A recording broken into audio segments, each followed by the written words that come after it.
시편 131편의 주제는 여호와 하나님만 바라보라입니다. 여호와 하나님만 바라보라. 자, 131편 위에를 보면 저자가 다윗이 썼다라고 나옵니다. 다윗이 왜 이 시 131편을 썼냐면 이스라엘 백성들이 절기를 지키기 위해서 그 예루살렘에 이렇게 올라오거든요. 그냥 올라오지 말고 좀 찬양하면서 올라와라. 그래서 이 시를 쓴 거예요. 그래서 앞에 보면 곧 성전에 올라가는 노래라 이런 거예요. 그러니까 이 가사예요. 여기다가 곡을 붙이면 그냥 노래가 찬양이 되는 거잖아요.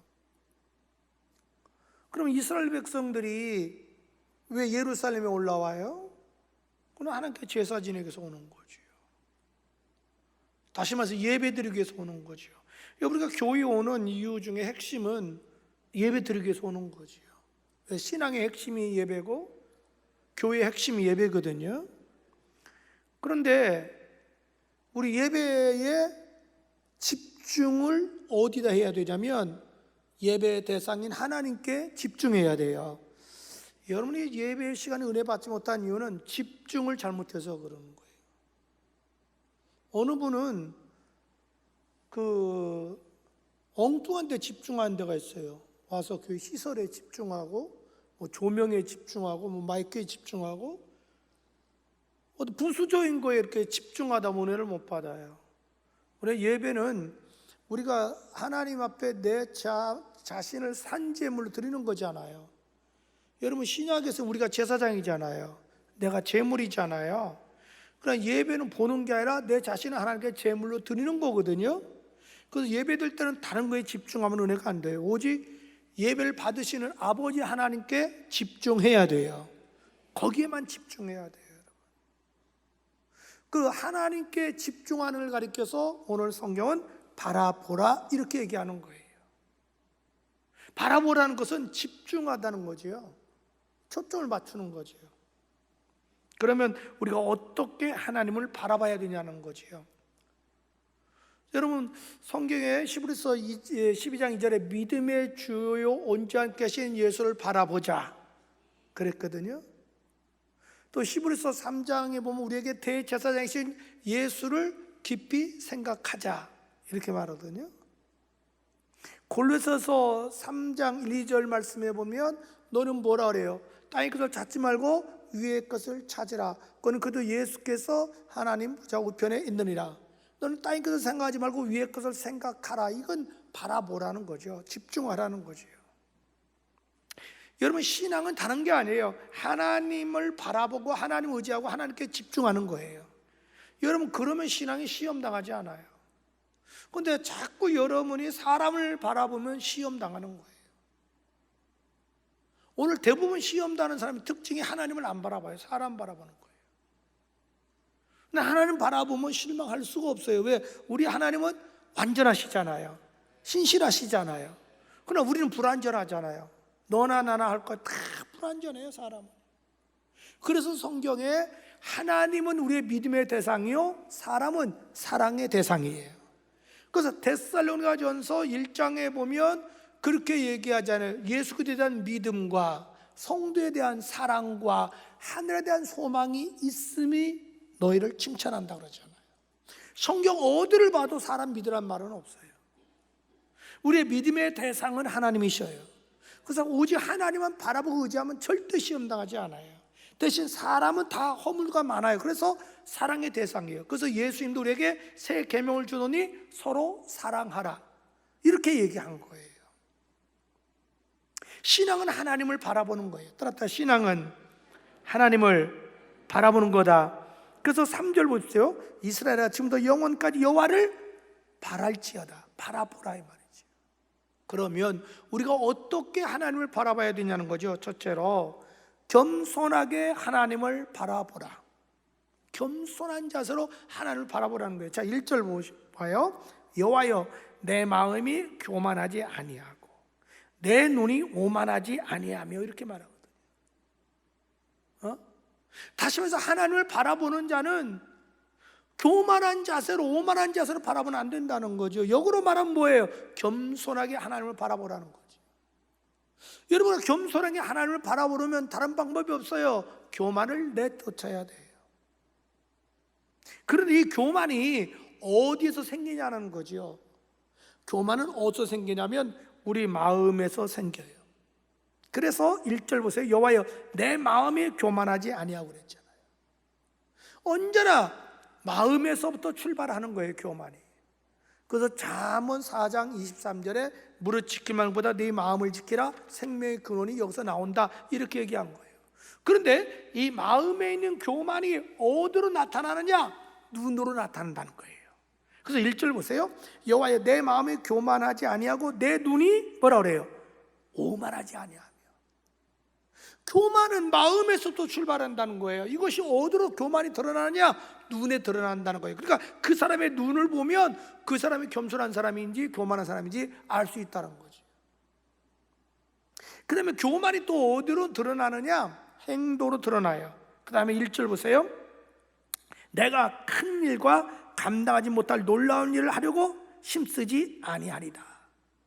여기서 내가 큰 일과 감당하지 못할 놀랄 일은 행동을 말해요. 여러분, 교만은 반드시 행동으로 나타나는데 구체로 어떻게 나타나냐면 오버를 잘해요. 자기 과시로 나타나요. 교만한 사람의 특징은 자기 과시예요. 여기 보면은 내가 큰 일이라 했죠. 큰 일은 뭐냐면 자기 과시예요. 교만한 사람의 특징은 자꾸 자기 과시를 하려고 그렇게 돼요.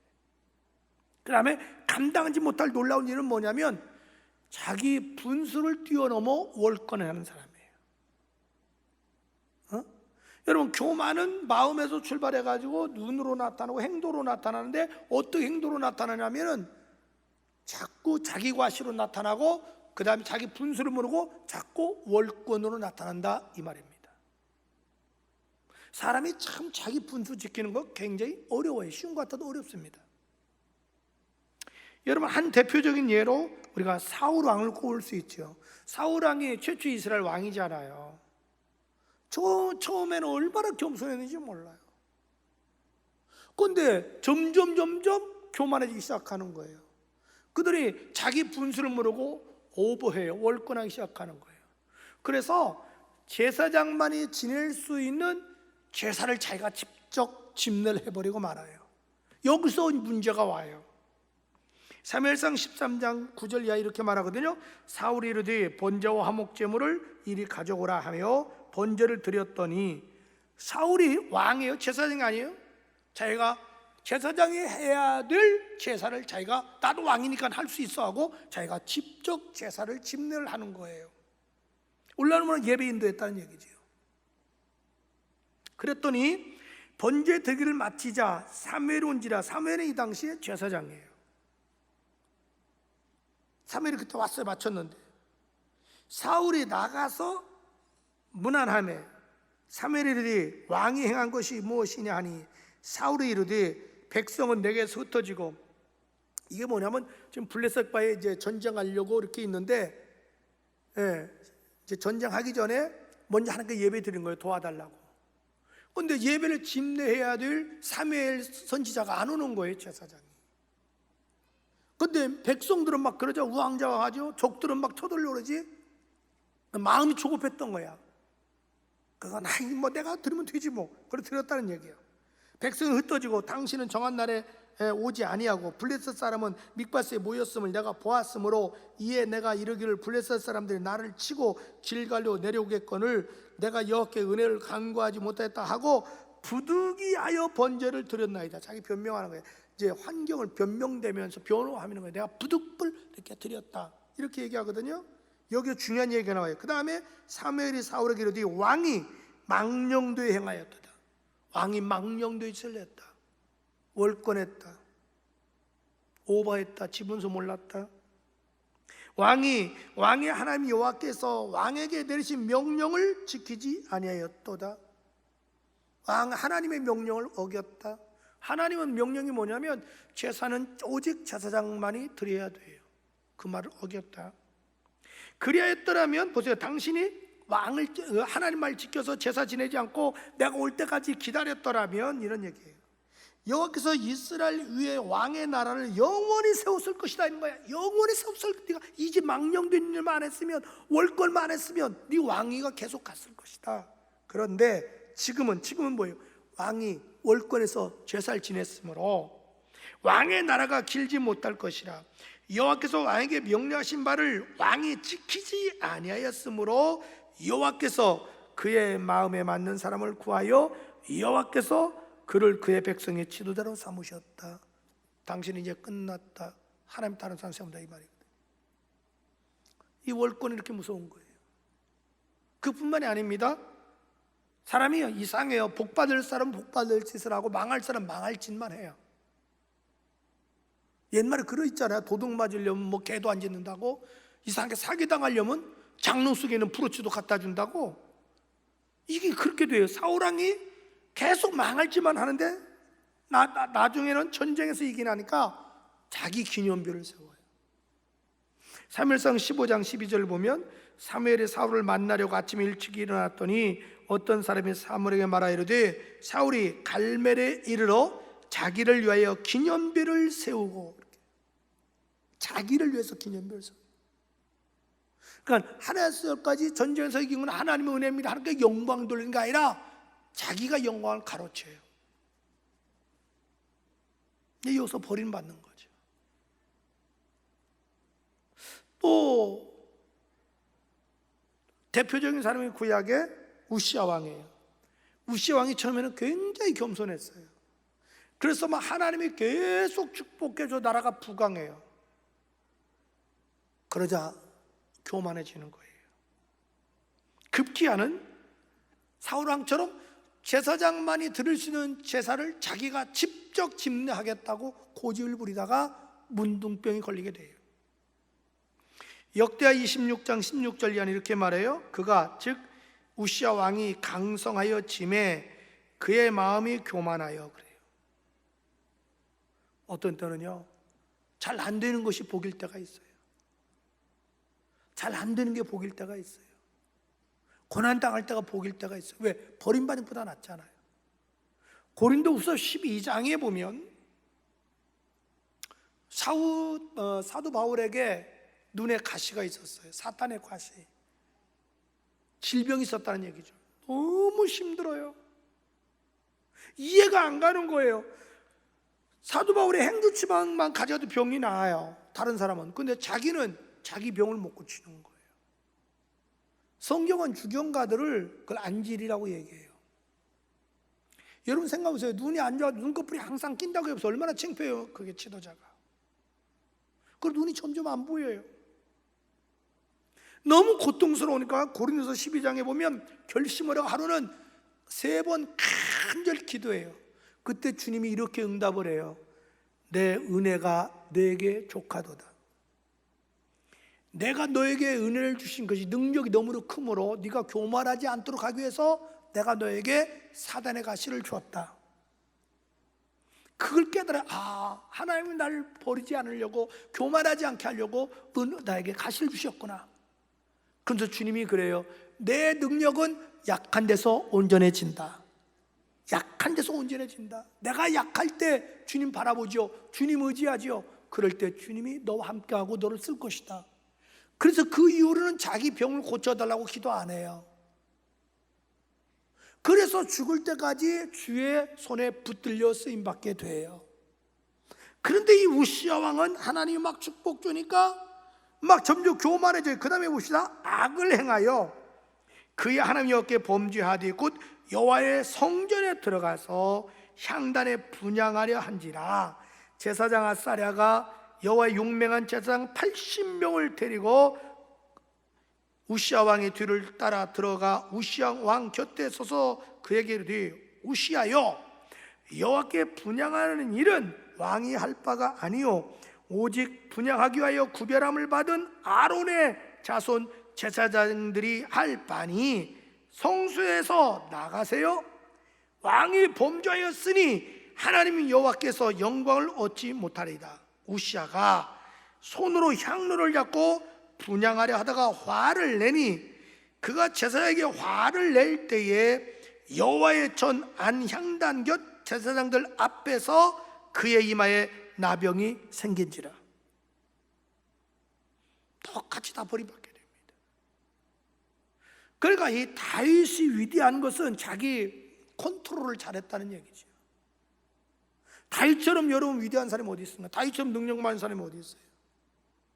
그는 전쟁에서 져본 일 없는 사람입니다. 나라를 가장 부하게 만든 사람이에요. 여러분, 그 예루살렘을 다윗성으로 수도로 정한 사람이에요.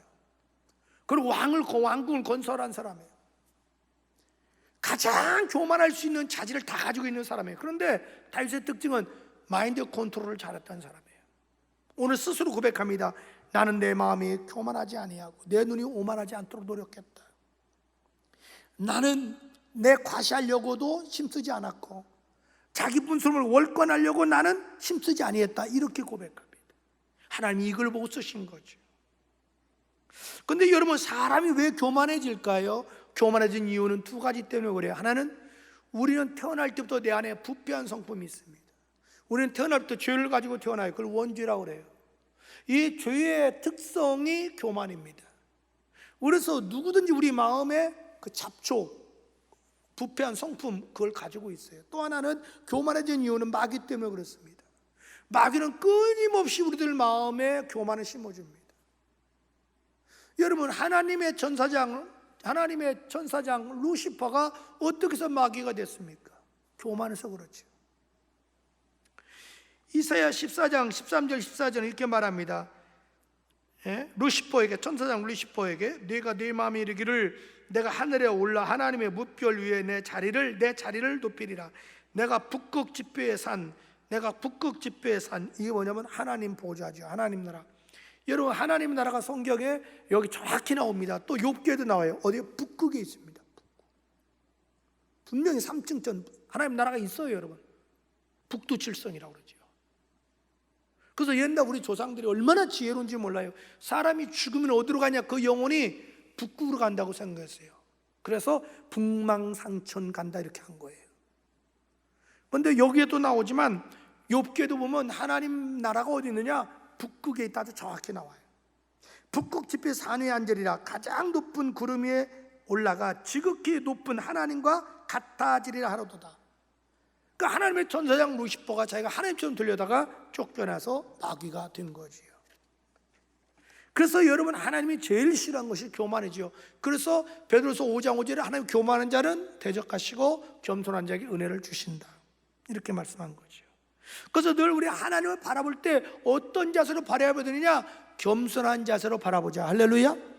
둘째로, 우리가 어떻게 하나님을 바라봐야 될까요? 순수한 마음으로 바라봐야 한다. 순수한 마음으로 바라보라는 거죠. 자, 2절 봅시다. 실로 내가 내 영혼으로 고요하고 평온하게 하기를 젖된 아이가 그의 어머니 품에 있음 가까이였나니 내 영혼이 젖된 아이 같도다. 여기 보면 다윗은 스스로 자기를 마치 어린아이 같다라고 고백합니다. 내 영혼이 젖된 아이와 같다라고 얘기합니다. 여러분, 아이에게서는요, 엄마가 모든 거예요. 전부예요. 엄마 한 분만 있으면 아이는 만족해요. 엄마가 있으면 제일 부자예요. 엄마만 있으면 그 무엇 것도 두렵지 않아요. 엄마만 있으면 편안히 자요. 다윗은 지금 자기 신앙을 아이와 엄마하고 비유하고 있는 거예요. 그런 얘기예요. 나는 하나님 한 분으로 만족합니다. 나는 하나님 내 인생의 모든 겁니다. 나는 하나님만 있으면 됩니다. 나는 하나님만 바라보겠습니다. 이런 고백이에요. 얼마나 이게 순수해요. 우리 예수님도 그랬잖아요. 너희가 어린아이 같지 않으면 천국에 들어갈 수 없다고 해요. 성경 그렇게 말을 하죠. 마태복음 18장 3, 4절에 예수님이 이르시되 너희 돌이켜 어린아이들과 같지 아니하면 결단코 뭐예요? 천국에 들어가지 못한다. 이렇게 말씀하잖아요. 여러분, 어떤 신앙이 아름다운 신앙이에요? 어린아이 같은 신앙이에요. 어린아이의 특징은 순수함을 얘기해요. 그래서 정말 우리가 신앙생활할 때 가장 중요한 게 뭐냐면 순수성을 갖는 거예요. 주님이 바리새인과 서기관들 싫어한 이유가 뭐냐면 순수성을 상실했다는 거죠. 거짓과 가식과 윗손으로 신앙생활 한다는 거죠. 이중생활 한다는 거죠. 하나님이 제일 싫어한 거예요, 이중생활하는 저들의 모습을. 하나님이 아주 질렸어요. 예수님이 가장 진리가 하는 사람이 누구냐? 이중 프레이하는 사람이 이중생활하는 거예요. 마음 따로 생각 따로 하는 거. 주님은 우리 마음을 먼저 보시잖아요. 그래서 바리새인들 가리켜서 회칠한 무덤에 겉은 번지르면 속은 시체 썩은 것처럼 썩어 무너졌다, 이렇게 얘기하잖아요. 그래서 정말 우리가 순수하려면 마음이 깨끗해야 돼요.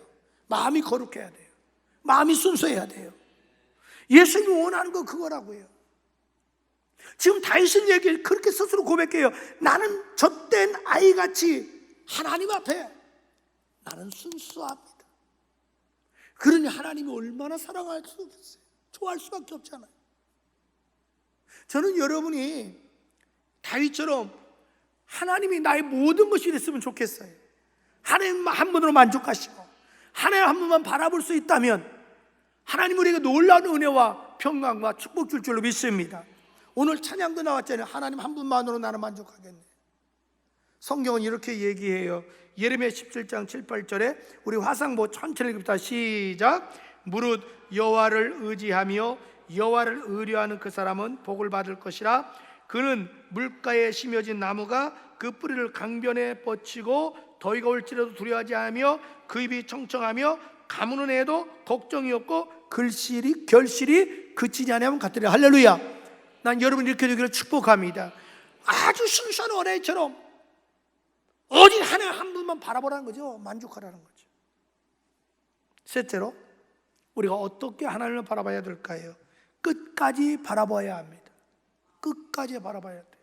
자, 3절 봅시다. 3절. 이스라엘아 지금부터 영원까지 여호와를 바랄지어다. 지금부터 영원까지, 죽을 때까지예요. 그러니까 죽을 때까지 한눈 팔지 말라는 거예요. 죽을 때까지 변치 말라는 거죠. 자기 고백이에요. 다윗이 나는 죽을 때까지 변치 않겠습니다. 나는 죽을 때까지 한눈 팔지 않겠습니다. 오늘 여러분 우리 바울 서신 디모데후서를 보십시오. 중간에 신앙을 포기하고 새 사람 간 사람 이름이 다 나와요. 얼마나 어리석은 사람이에요. 저는 여러분들이 다윗처럼 끝까지 신앙을 지켰으면 좋겠어요. 끝까지 한눈 팔지 말고. 여러분 다니엘의 세 친구 한번 신앙을 보십시오. 그 편치 않는 이 모습.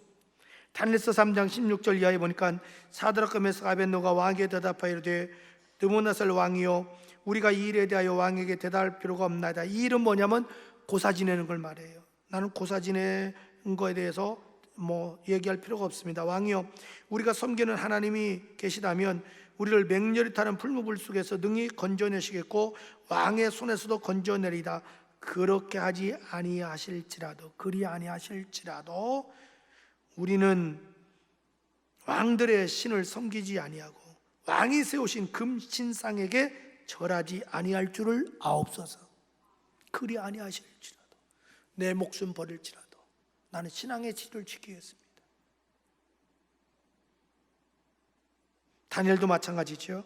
다니엘서 6장 10절 보면 다니엘이 이 조세의 여인 왕의 도장이 찍힌 것을 알고도 자기 집에 돌아가서는 윗방에 올라가 예루살렘으로 향한 창문을 열고 전에 하던 대로 하루에 3번씩 무릎을 꿇고 기도하며 그의 하나님께 감사하였더라. 전에 행하던 대로. 나는 목숨 하나 부지하겠다고 타협하지 않겠다는 거예요. 굴복하지 않겠다는 거예요. 끝까지 신앙의 질을 지키겠다는 거죠. 사도 바울도 그렇게 얘기하잖아요. 디모데후서 4장 7절 8절 이제 로마 감옥에서 본인이 이제 예감을 하는 거예요. 기도 중에 내가 얼마 살지 못하겠다. 그래서 마지막 편지를 디모데에게 씁니다. 그래서 내가 선한 싸움을 싸우고 나의 달려갈 길을 마치고 믿음을 지켰으니 믿음을 끝까지 지켰다. 그러면 이제 이후로 의로우신 재판관 예수께서 나를 위하여 면류관을 주시리라. 저는 여러분 죽는 그날까지 끝까지 여러분 신앙 지키기를 축복합니다. 끝까지 빌립보서 1장 20절 이하는 이렇게 말해요. 나의 간절한 기대와 소망을 따라 아무 일에든지 부끄러워하지 아니하고 지금도 전과 같이 온전하게 담대하여 살든지 죽든지 내 몸에서 그리스도가 존귀하게 되려 하나니. 살든지 죽든지 내 존재의 목적은 예수를 높이는 거다. 왜? 예수님이 십자가에 피 흘려주시고 피값으로 날 구원해 주셨기 때문이다. 예수님 피값으로 샀기 때문에 내 몸은 내 것이 아니라 주님 겁니다. 그래서 우리가 예수님을 나의 주, 나의 하나님으로 믿지 않느냐 이 말입니다.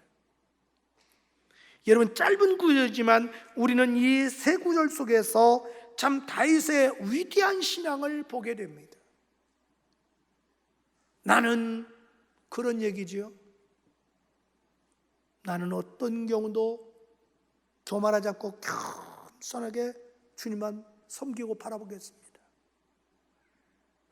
나는 어떤 경우도 순수한 그대로 어린애 같은 모습으로 주님을 섬기고 주님만 바라보겠습니다. 나는 어떤 경우도 한눈 팔지 않고 타협하지 않고 끝까지 신앙의 지주를 지키면서 주님을 섬기고 주님을 바라보겠습니다. 우리도 그렇게 살아야 될 이유가 있습니다. 결론으로 봅시다. 자, 고린도서 5장 15절 다 같이 큰 소리로 시작.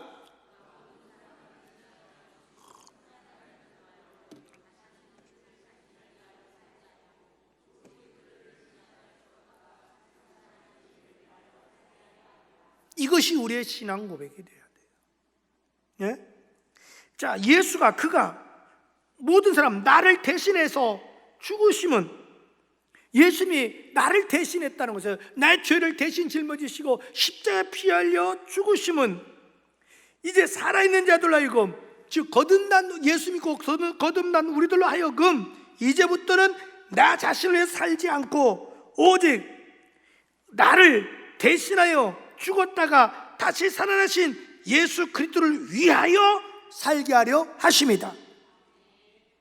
예수님이 십자가에 피로 날 구원해 주셨으니까 이제부터는 나를 위해서 살지 말고 나를 위해 죽으시고 부활하신 주님이라고 고백했으니, 나의 주요 나의 하나님 고백했으니 그분을 위해서 살아야 되지 않냐 이 말이죠. 그럼 어떻게 우리가 주님을 위해서 살아야 되냐는 거지요. 그럼 겸손하게 주님을 섬기며 살아야 된다. 어린아이처럼 순수한 마음, 순수한 믿음으로 주님을 섬겨야 된다. 이유 없고 조건 없고 따지지 말자는 거죠. 그 다음에 어떤 경우도 한눈 팔지 말고 편치 말고 타협하지 말고 신앙의 지주를 지키면서 끝까지 주님을 섬기자. 전 여러분이 이렇게 되기를 축복합니다. 기도합니다.